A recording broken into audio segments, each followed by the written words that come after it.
I'll fade the jams out the old-fashioned way for this one. Sometimes I'd use the mixer. Sometimes I'd do it by clicking very slowly down the volume bar on the screen. Today, I'm opting to click very slowly down the volume bar. Not that anybody cares, nor should you. Welcome to the weekly preview, week 6. I lost track of the numbers for a second there. I was going to look at the graphic in the background, and then our faces covered it up.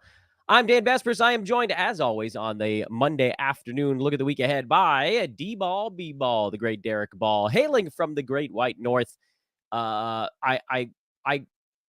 was contemplating whether or not I wanted to say something because some people are going to be listening to the show after the fact. But Derek today is shrouded in a mysterious purple light behind him. And I feel like if we don't address it, people are going to be like, does he know the light behind him is purple?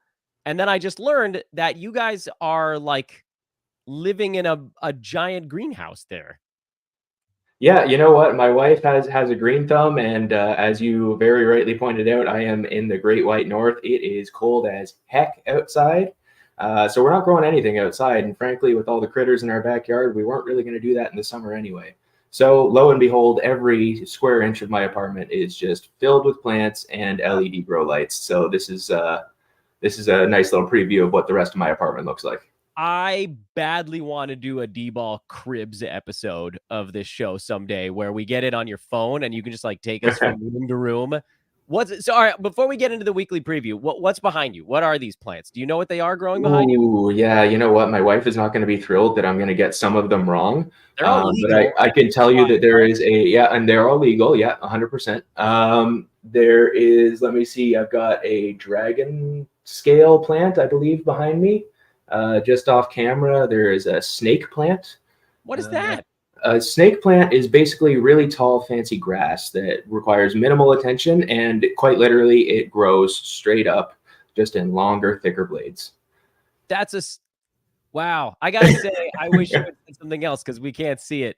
You know what? You guys know about aloe vera. It's probably in half of the creams and lotions everyone uses. Well, I got a gigantic aloe vera plant just right there. Boom! Look at that. Rotates the screen for us. I love it. I had to say something because it reminded me, we were talking off air about how it just sort of reminded me of being in like a college apartment, except the black lights there are not for growing things. They're just for like comedic effect. I don't remember what I was doing. For vibes. Yeah, that's right. For vibes. It's the all vibes room. So anyway, Derek's in the all vibes room today. But luckily, he's in the all streams room as well. And we're going to be getting into the weekly planner mode here. And this is the beginning of in-season tournament scheduling weirdness. I feel like we got to open up. First of all, you can find Derek on social media at D-Ball, B-Ball, D-B-A-L-L, B-B-A-L-L. I am at Dan Vespers over on social. And as I've been doing on all of our shows lately, I want to make sure everybody is getting in on the Sports Ethos Discord, which is a great place to hang out. Again, I don't know that Twitter is going under anytime soon. It just seems like things are slowly trending that way. And I feel like folks are going to want to have a place to hang out if or when that happens.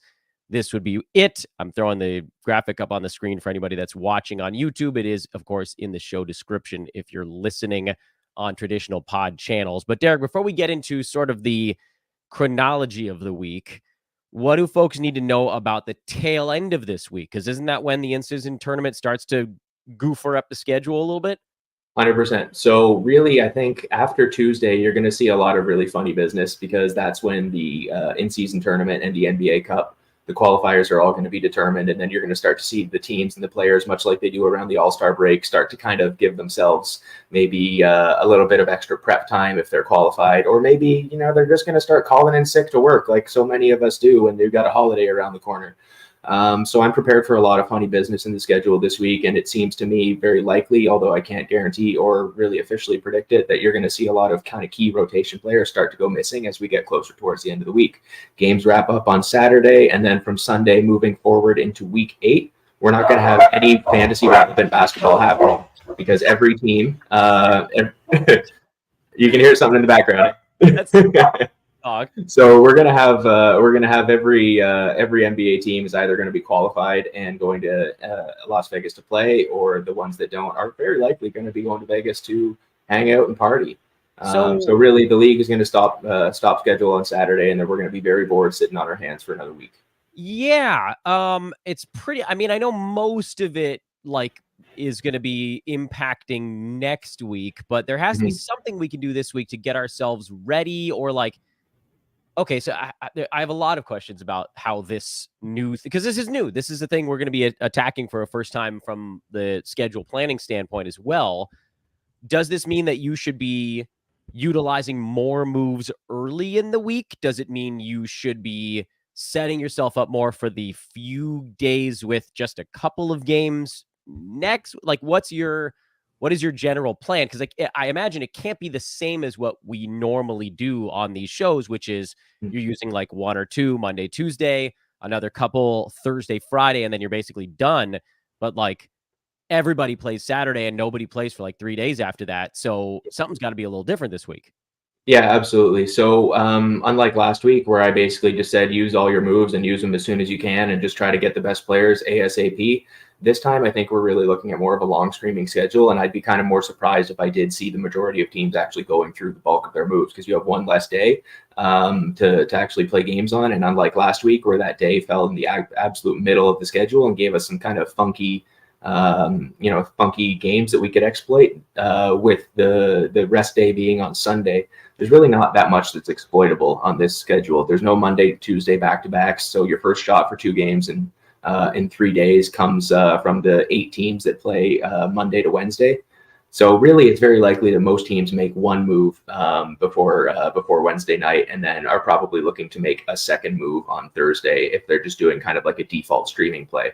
And I kind of like the idea of leaving those other 2 moves just kind of as spares, we'll call them, because as I was kind of indicating earlier, I really wouldn't be surprised if I started to see star players rest, or you started to see those kind of precautionary games where, oh, he's got a sore toe and we don't want to push it. He's coming up on a long break. Let's just let him rest. So I am kind of preparing for those scenarios, and I think having an extra waiver wire move or two would be a good way to hedge against them in the what I would say is a likely scenario that you're going to see a star player not playing their full slate of games. Would you do anything towards the end of this week to prep for next week, or is next week even weirder in that you've got like what, one or two teams playing on like one day and then everybody on the other days? I don't even know how to prepare for something like that. Yeah, I don't think any of us really know how to prepare for it. All the games basically fall on the same 2 days next week, and for all intents and purposes, I'm treating this as the next week is almost like a wash.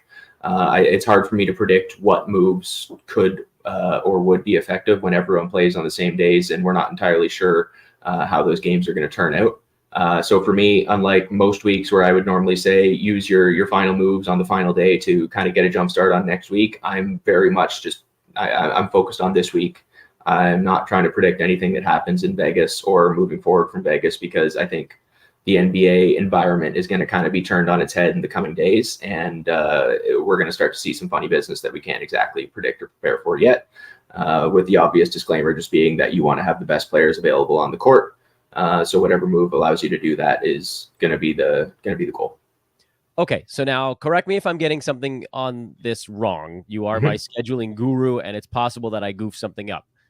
This week, tomorrow, you said, is the last in-season tournament qualifier games. Is that a yes So or no? far as I know, unless I'm mistaken, those are the last games. Yeah. Okay, so then the rest of this week is just regular basketball games, meaning that Friday is not an in-season tournament day. But then next week, Monday and Tuesday are the 4 quarterfinal games. Thursday's the semi. Those all do count for fantasy. And then next weekend, not this weekend, but the following weekend is the one quote unquote title game, which does not count for fantasy. That's the Mhm. extra game in the schedule. So then those teams that play in the quarters and semis, they don't have games on, or the ones that play in the quarters and win don't have a game against the rest of the league, the sort of rest of the field, basically, on one of those Wednesday or Fridays. And then the ones in the semis would not have that bonus game on the Friday. So I think that means that you're looking at 2 games Monday, 2 Tuesday, and like 12 or 13 on Wednesday, and like 14 on Friday. Does that add up right? Or am I missing? I might be off by 1 or 2. I mean, your math seemed pretty accurate there. I am not, honestly, with all the different variables that are still up in the air with the in-season tournament, it's been kind of hard for me to nail down exactly what's happening when. But what you did say generally sounded right, and I don't think it would be, I don't think it would be right for me to pick at any individual thing there. Everyone's supposed to go 2.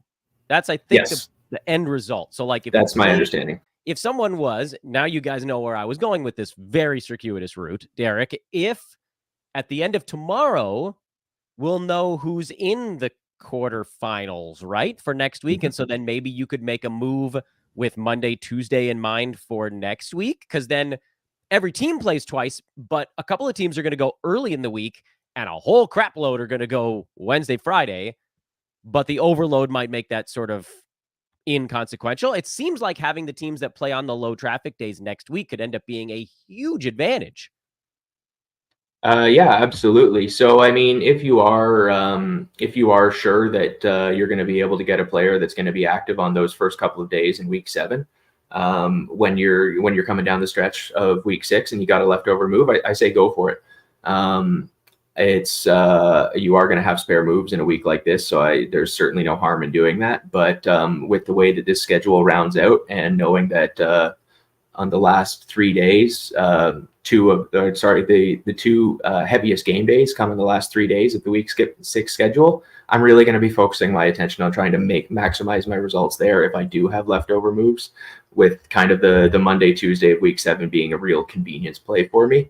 Having said that, I am going to be looking, if I do have a leftover move on Saturday and my lineup is filled, I'm definitely not going to be trying necessarily to prioritize any one team over another. The Celtics are looking to me like they're probably going to offer some good value coming off a 2-game week, looking like they're likely going to qualify for the in-season tournament and not being active on the weekend. I don't think it's going to be hard to find a good Celtics player on the wire.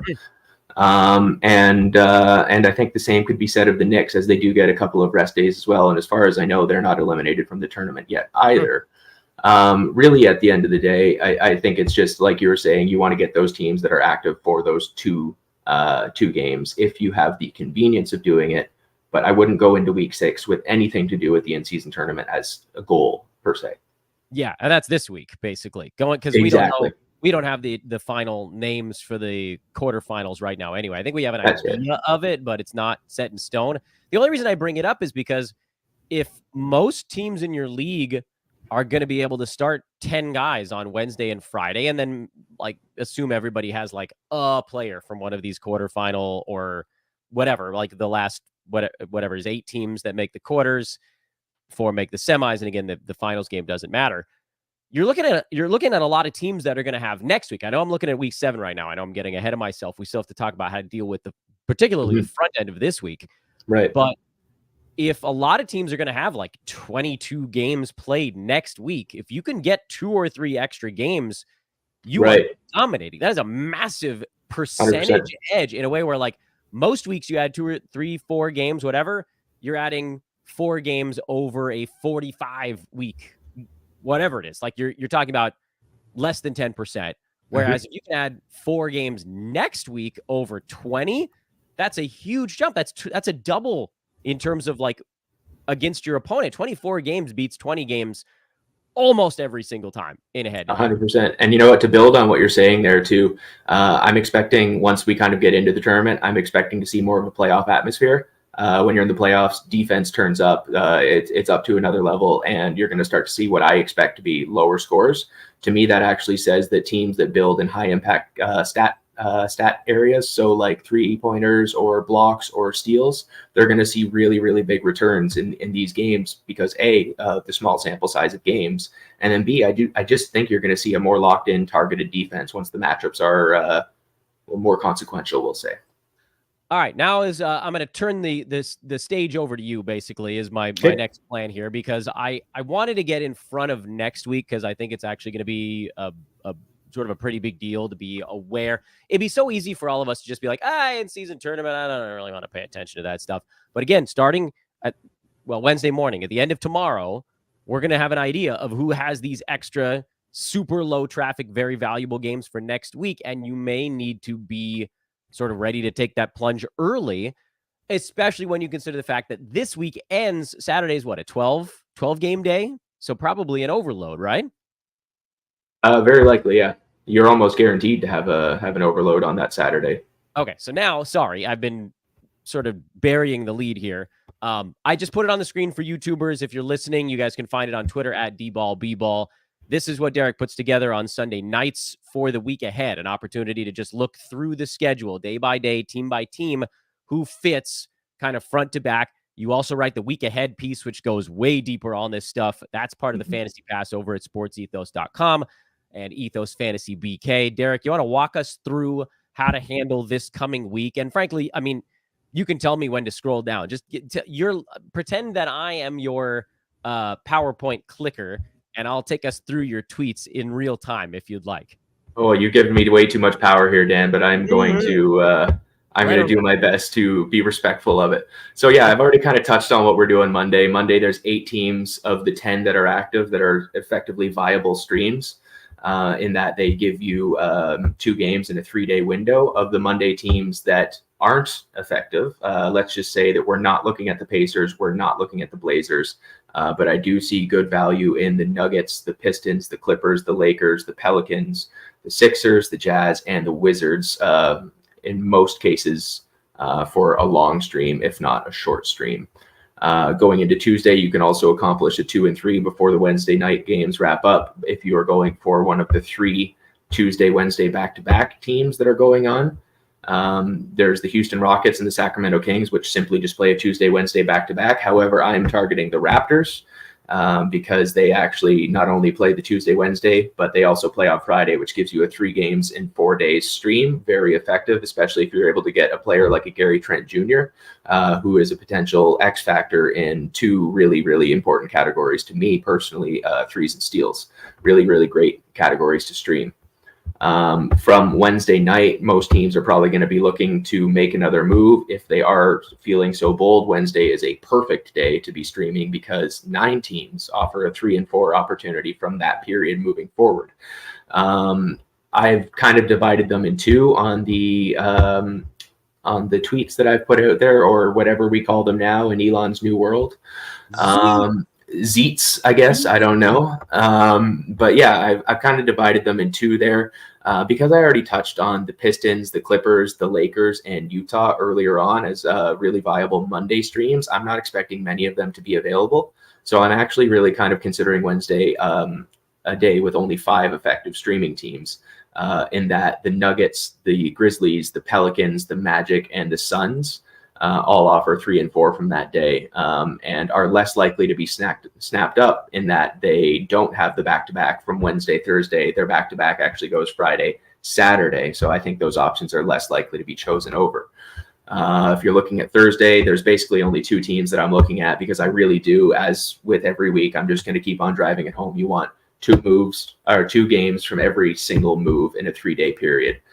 The only teams that are going to allow you to get 2 games before you can flip that streamer aside and get another one are the Knicks and the Spurs. The Spurs I'm expecting them to be widely available on most waiver wires because they're one of your 2-game teams this week.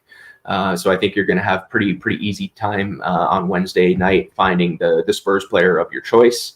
And with kind of the way that their lineup is probably going to change in the near future, I'm expecting there to be some good streaming value there. The Jeremy Sohan experiment is not necessarily working out if you follow any of the media there, but that doesn't mean that I'm not going to try to stream him because he's obviously still a very valuable player on the team and still a very important piece for their future. And I also really like what this does for Trey Jones, but I digress. If you're moving on from Thursday, your best options on Friday are going to be the back-to-back teams. Again, two games in a single move. So Friday, Saturday back-to-backs feature Dallas Mavericks, Denver Nuggets, Memphis Grizzlies, New Orleans Pelicans, Orlando Magic, and Phoenix Suns. Anyone who's paying attention realize that I've already said a lot of those teams recently. So I would expect if I'm a manager on Friday that I'll probably be ending up looking at the Mavericks crew.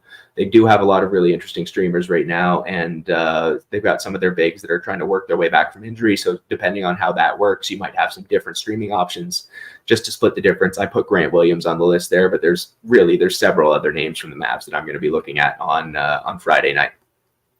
And then Saturday, it's just like you were saying, take the best available. If you've got a good idea of what the playoff picture or what the in-season tournament picture looks like at that point, then absolutely go for your guy.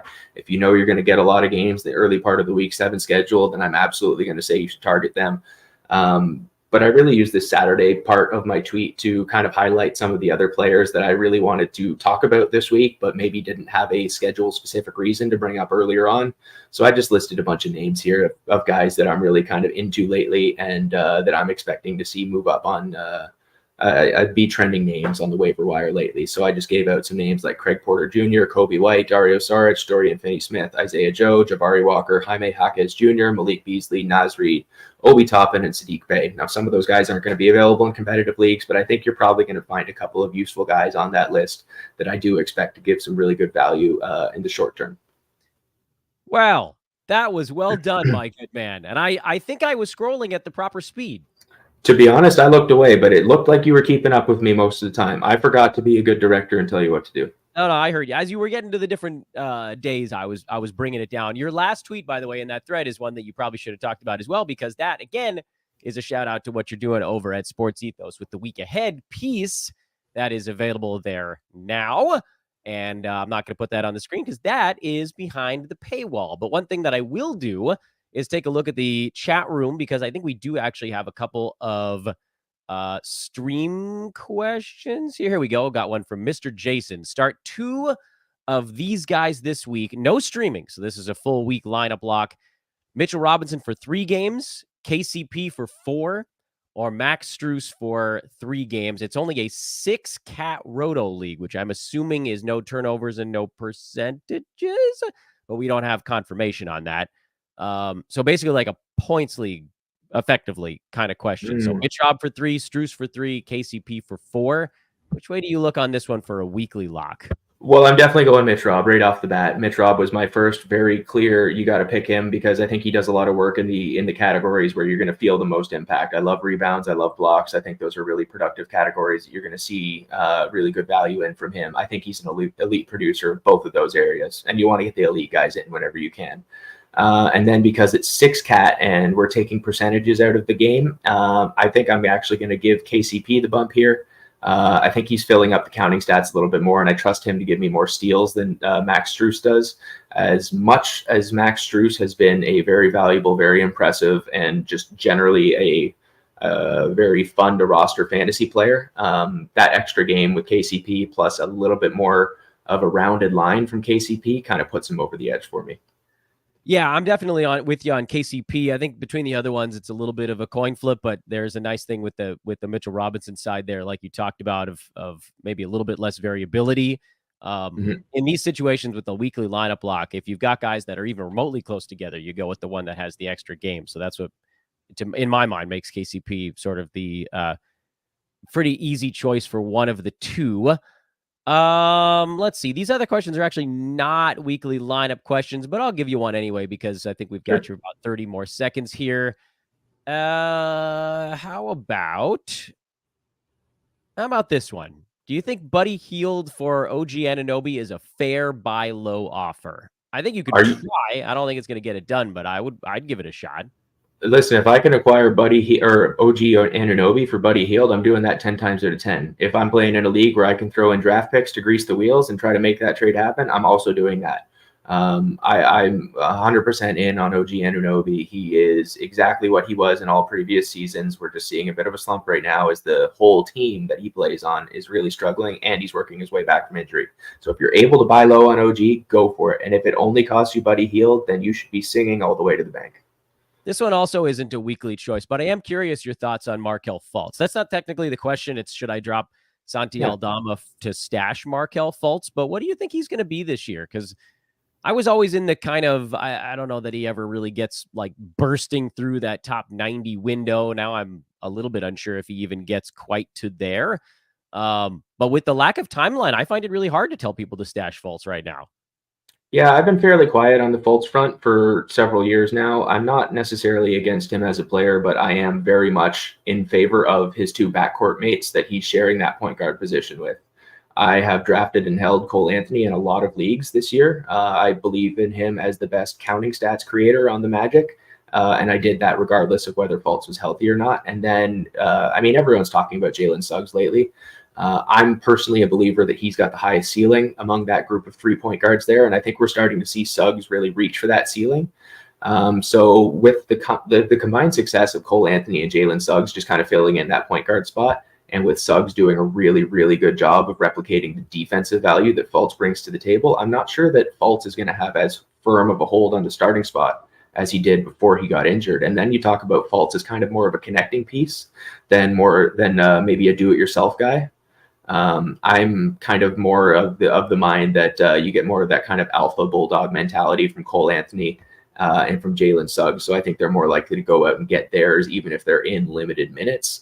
So if Fultz is hurting, or if Fultz is in a reduced role, or if he's in any other way trying to round back into shape, I just don't think he's going to be the same sort of fantasy producer that his two backcourt mates are.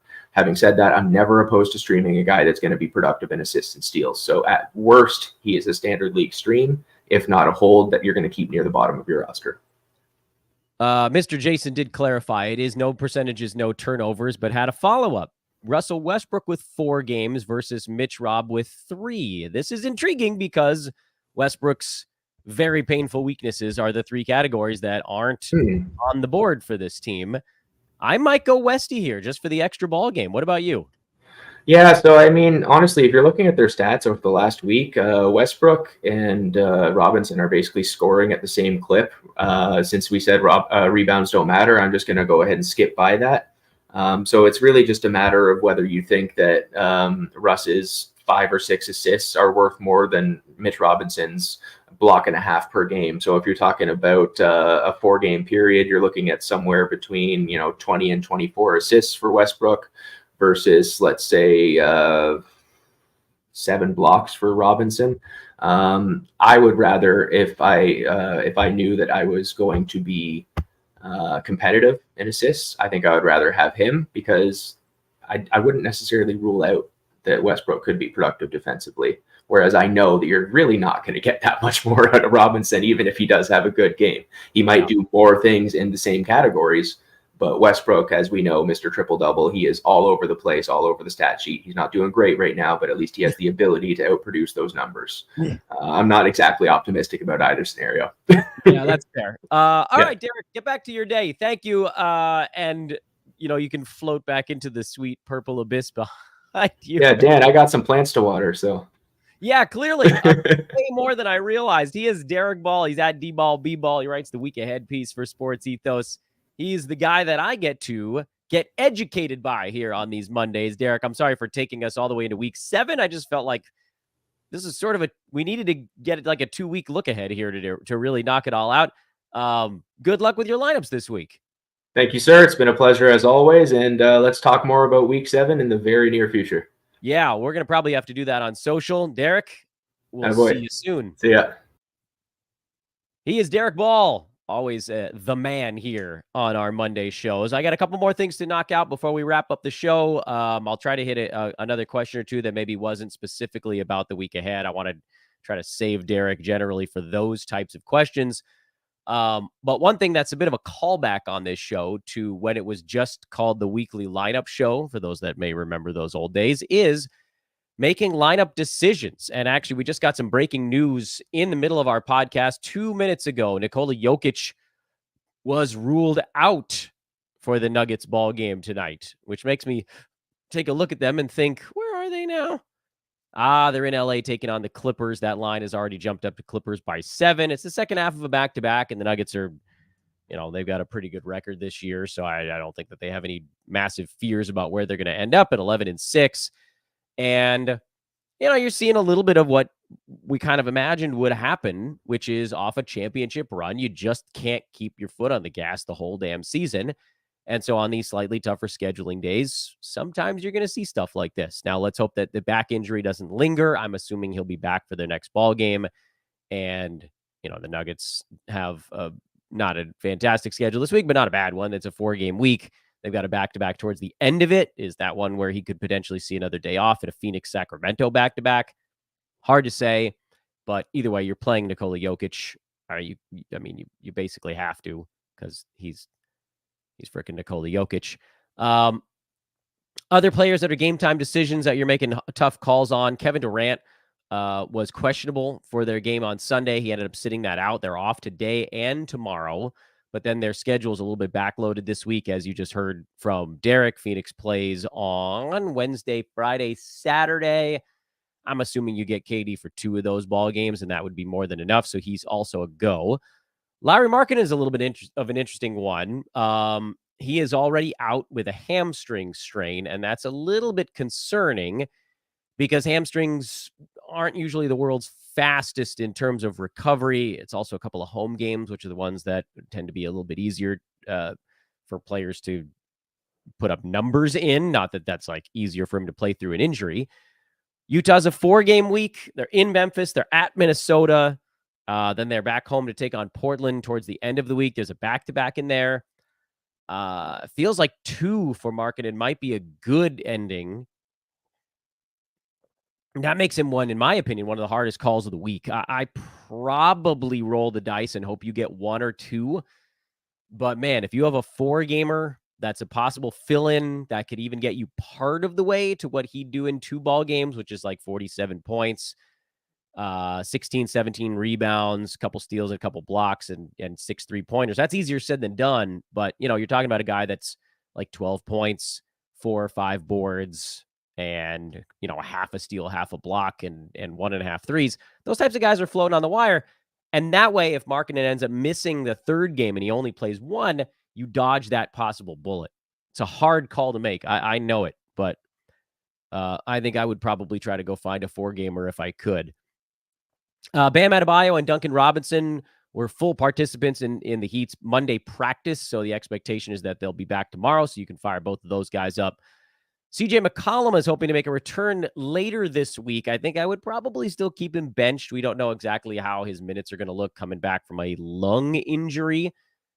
They might just run him out there for big minutes, but my guess is that they'll ease him in a little bit. So probably keep him benched for 1 more week. LaMelo Ball, I'm putting on my bench. He's doubtful for their next ball game. He has a history of ankle issues. And maybe he gets back in there for a couple towards the tail end of this week, but that's really rolling the dice. It's only a 3-game week, and we already know he's almost definitely going to miss the first one. I'm thinking you're looking at 1.5 games is sort of the way you have to picture it in your head. 2 would be a fantastic scenario for him. And I'm not confident that we get there. So I'd probably keep LaMelo Ball on my bench. Porzingis, I'm keeping benched. Nick Claxton's an interesting one. He's dealing with an ankle sprain, and he's questionable for their ball game tomorrow. And I'll be perfectly honest with you guys, I really don't have a good feel for whether or not he's going to go. If he sits it out, then you're looking at a 2-game week for a guy who is really barely good enough to drop in for a 2-gamer.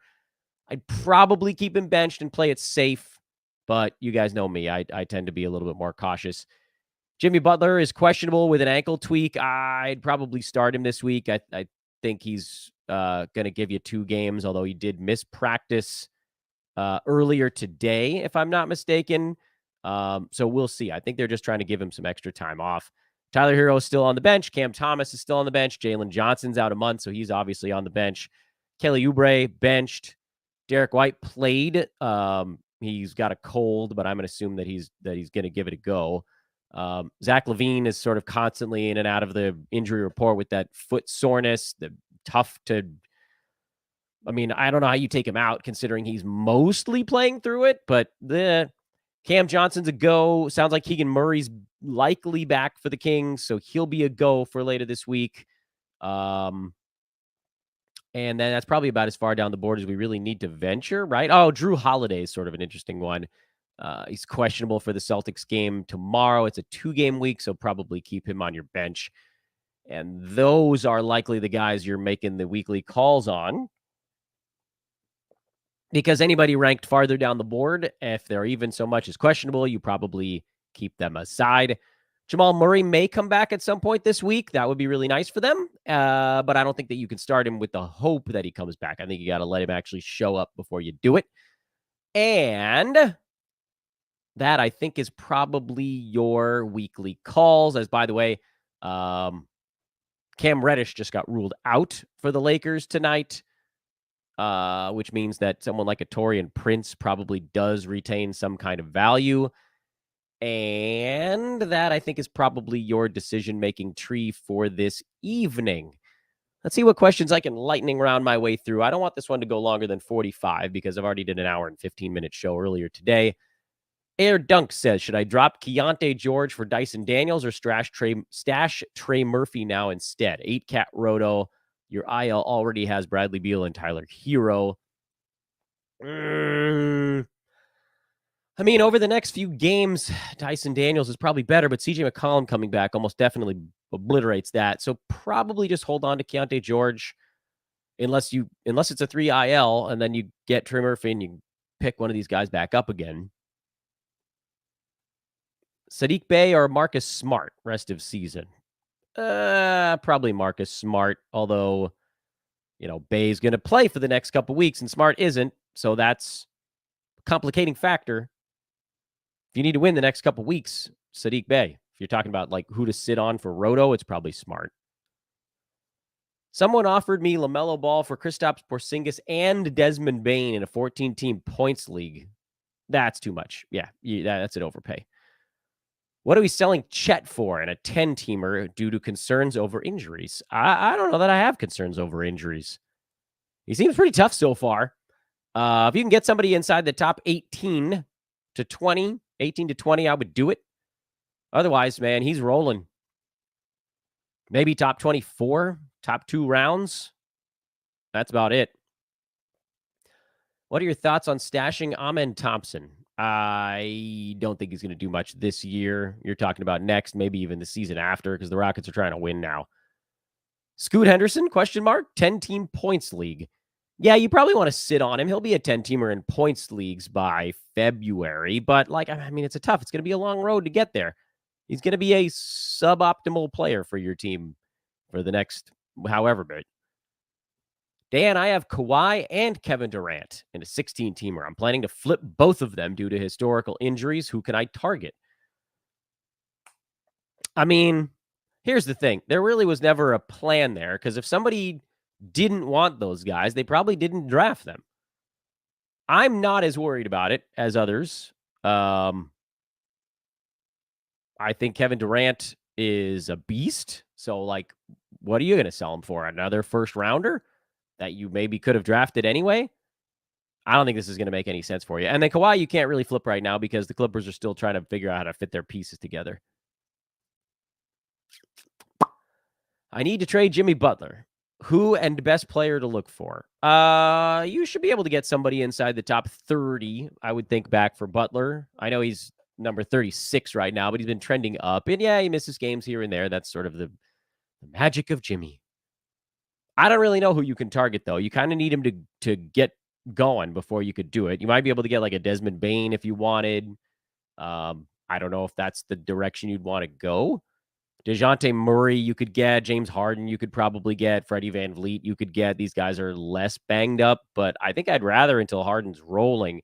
Not Harden, excuse me. Butler's rolling, and then see if you can aim a little higher at that point. Let's see. Ja and DeAndre Ayton for Kyrie Irving. Yeah, give me Kyrie and 9-cat there. Should I pick up Trey Murphy? I would drop Keontae George, Goga Batadze, or Eric Gordon. Yeah, you could probably get away with dropping either Goga or Gordon. If we think Kevin Durant comes back pretty soon, then Eric Gordon gets kind of clunky. Either one of those two, I think I would do it. Because I think Trey Murphy's going to have some value when he comes back in a way that right now, Goga and Gordon, these guys are stream level. Who to drop to stash Anthony Simons among Austin Reeves, Cam Johnson, Chris Paul, or Brook Lopez? 10-team points league. The magic of points formats. So it's hard for me to know exactly what those guys are averaging in your points league. I'm guessing that Chris Paul's probably the lowest number, but maybe it's Reeves because of his slow start. It's probably going to end up being either Johnson or Chris Paul, but I don't know the ESPN points numbers for those dudes off the top of my head. Keontae George or Scoot rest of season? I think I'd rather have Scoot. Who do you prefer between Shaden Sharp or Onyeka Okongwu? 10-man, 9-cat. Okongwu, and I'm not sure either of those guys is a 10-teamer right this second. Does Dyson Daniels' value go in the toilet when CJ McCollum returns? Probably. Thoughts on Jabari Smith Jr. rest of season? Well, he's inside the top 90 right now. I think I'd be happy if he stayed there. But also it feels like maybe his field goal percent could taper off a little bit.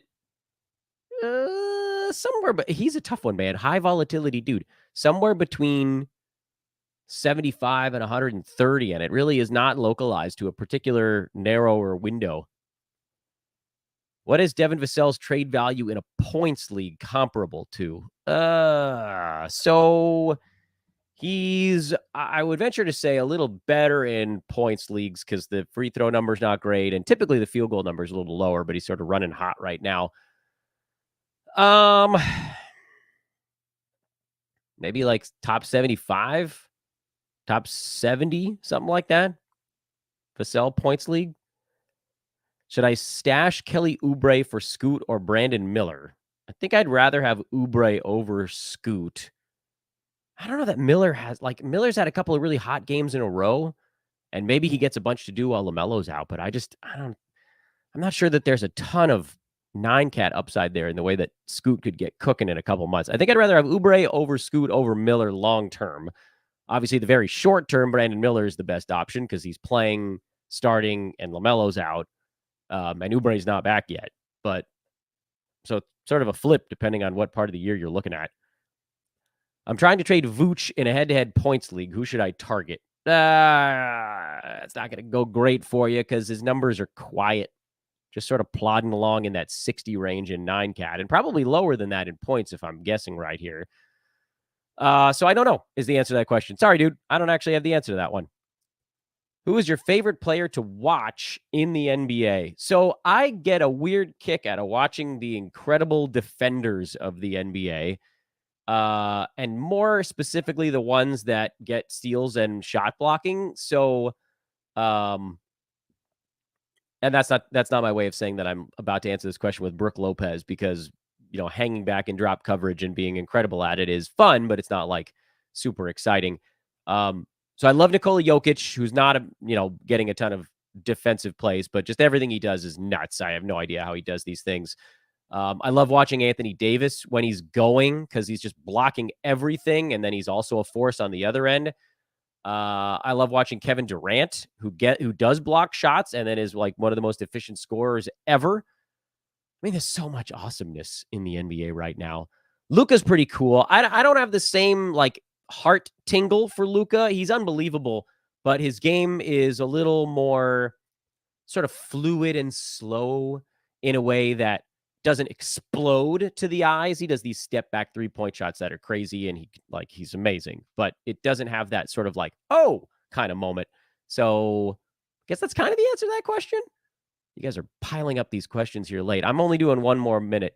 What do I do with Bradley Beal? You got to sit on him. Should I drop RJ Barrett and add someone with 4 games in a points league? No, RJ Barrett should be held in points leagues. 9-cat, you can drop him. Brogdon, rest of season. Would you trade him for Kobe White? I think if you could do it in God, I don't know. I don't know when this Chicago blow-up is going to happen. That's what makes this question so hard. The answer is probably yes for the second half of the season, but I just what if Zach LaVine is there until February? That's a hard question, man. Dude, good question, Ian. I'm going to say no right now. Who do you think is going to win MVP this year? God, love it. It's probably going to be Jokic again. I don't see how somebody right now passes like Tyrese Halliburton, Shai Gilgeous-Alexander. These are the sort of dark horse options, if you want to call it that at this point. Luka. I don't see how those guys get more votes than Jokic, though. Should I stick with JJJ since his value is so low? People in my league love him, so I might be able to get a top 25 or 30 for him, just 6 cats. Yeah, if you can get top 25 or 30, I'm okay with selling. I just like that to me as a target for him. But I feel like most people would sell for way less than that in a lot of leagues. Favorite Cal basketball player? Where's my Cal hat? There it is, up on the wall over there. So some of you guys know I went to Cal Berkeley. I had to throw Berkeley in there because a lot of people don't know what it is when you just call it Cal. It is a UC school in Northern California, known for its nerds and hippies, which was a delightful time. So obviously, I mean, the best basketball player to play at Cal was likely Jason Kidd, but that was before I was there. I was there during kind of like I was there in a weird time because Cal football got good briefly in the early 2000s, and basketball was kind of like a little meh. But yeah, Leon Poe was there kind of right at the end, I think, of my tenure. You always have a little bit of a soft spot for guys that played for the team while you're actually in school there, but very few of those dudes made the NBA when I was there. Like, do you guys remember Rod Benson, who played, I think, in the NBA for like a year and then went overseas and then started the Ball Don't Lie? No, it was a different one. What blog did he start that got bought out? He was always a fun one. I like the characters, man. Like the characters of Cal. Those are my favorite. Marshawn Lynch just turned out to be a character who was also very good at football. Jalen Williams or Chris Paul, points league. Who do I end up dropping? Probably ends up being Chris Paul in a 10-teamer, but man, that's tough. Someone dropped Devin Vassell and I added him for Zach Collins in a points league. Good move? Yeah, I like it. And that's where we're done. 47 minutes and we're out. I did a lot of questions that I wasn't planning on doing, but whatever. We're back from Thanksgiving break. I want to make it count. Good luck. Set your lineups, everybody. You got an hour and 10 minutes to do it. And pay attention to who makes the quarterfinals from the in-season tournament. We'll know after tomorrow. You can start to plan ahead. Moves you can make towards the end of this week to get you games on those low traffic days, the high quality days, as Martin Lawrence would say in Bad Boys. Need that quality time with those players on Monday and Tuesday next week. I'm at Dan Vespers over on Twitter. Thanks again to Derek Ball at DBallBball on Twitter. Like, rate, subscribe. You guys know the deal. Tell your friends. Tell your friends. That's how we'll grow this boat. And we'll see you over in Discord. And we'll see you tomorrow. Buy low show of the week. You guys seem to like that one. So we'll do another. Later, everybody.